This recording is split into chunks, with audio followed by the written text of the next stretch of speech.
If you want to know the real secret to a painting that pops, it isn't the color, it's the value structure underneath. Now, we already did the foundational work of building this dark mountain, the sky, and the water reflection using purely black, white, and gray. And now it's time to add the color. I'm going to show you step by step how to overlay these blues and purples without destroying the contrast we already set up. If you want to catch up on how we built the underpainting, hit the card right there. That will show you the first half. Otherwise, let's jump into this right now. So we're ready to put color on top of this, and simply it's lights here, midtones here, and darks here. And if you remember, when we think about lights, midtones, and darks, there is a little bit of a range. So we go from 1 to 3 in lights, 4 to 6 in midtones, and 7, 8, and 9 are all darks. So when we're looking at this little image, we can have a bit of variety in here. It can go from 4, 5, or 6 in that value scale, and this can go from 7, 8, 9, and this can go from 1, 2, or 3. So there is a little bit of variation that we can have in here, but we know that it's simply just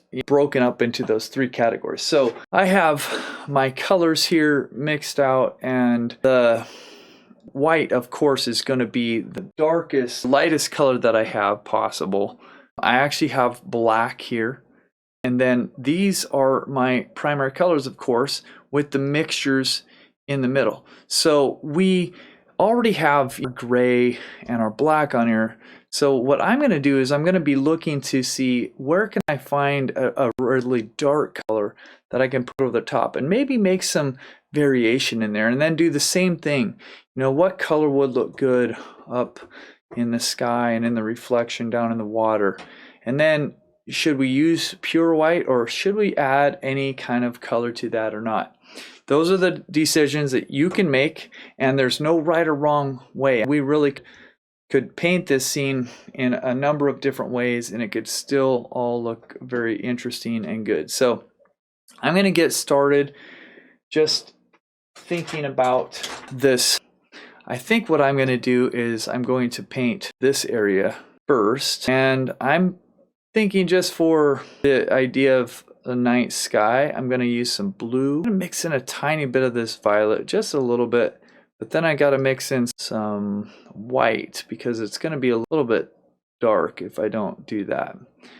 I can put down a little bit, and we can see right now that's a pretty good value to cover this because you can hardly see it. It's almost the exact value. So I'm going to put this down, and I think that I'm going to put down a color here and make it slightly darker as it goes away from the moon, just for fun, not for any real reason, just because sometimes that does happen with something like the moon and you're looking at it, but you don't have to do that. I'm just adding a little bit more, tiny bit more blue, and I'm just kind of trying to keep the same contour of the hill, but I'm not too worried about it. If it changes it a little bit, that's okay. I'm going to paint the hill again, but there we have the idea of the hill and the sky behind it, and thinking I'm also probably might as well just come in here and do this water at the same time. We'll just come, and I'm not going to go all the way over because I'm going to get a slightly lighter color for right there. Just a slight bit of white in here, and then come right over the top of that just a little bit. So I haven't even really done anything on the white yet, and I don't know, I might not need to, but it's time to try the dark. So let's get the darkest color that I have here. It's probably this violet, and again, we can go on the value scale from a 7 to a 9, so it doesn't need to be the darkest thing that we can imagine. And we can have it be a little bit lighter than this, maybe a little bit more colorful. So I'm mixing a little bit of blue and a tiny little bit of white in here. And it's not going to do too much, and it's probably won't even show up. I might just make it, I exaggerate it a little bit so you can see it on your screen. Just because you won't even know that I put any color on there, because you can't see it very well. It's so dark. So let's see. trying to exaggerate it enough. Maybe you can see that a little bit. Hopefully you can, because I don't think I'll make it any lighter. That's the dark color. Add some more of the violet and blue in, deepen it up a little bit more as it goes away from the moon, down into bottom part of the hill.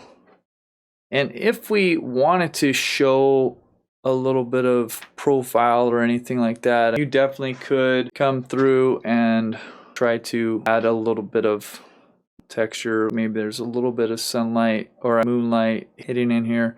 I'm also thinking if I was to change anything, I'd probably make the hill just a little bit more blue so that it blends in a little bit more with the sky potentially.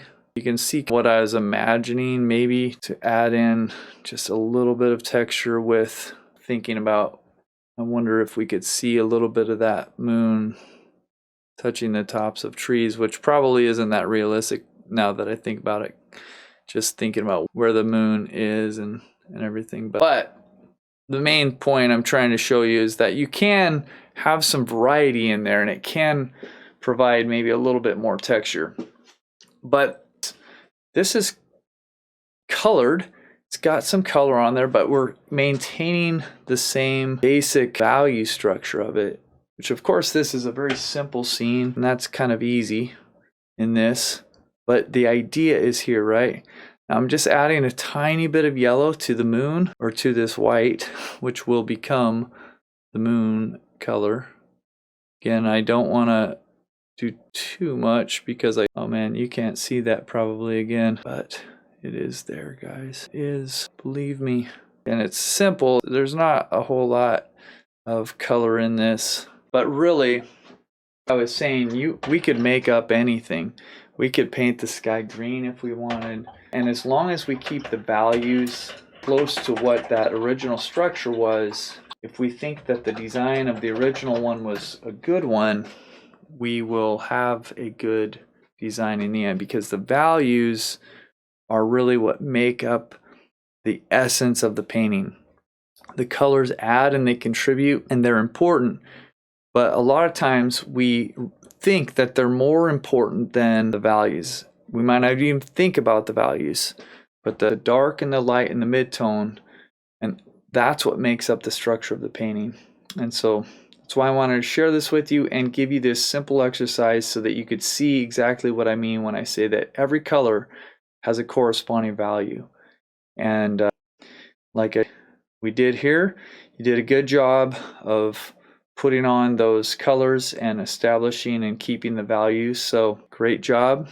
We'll move on to the next lesson. Also, this video is a section of our course, Acrylic Painting for Total Beginners, and you can catch that whole video here.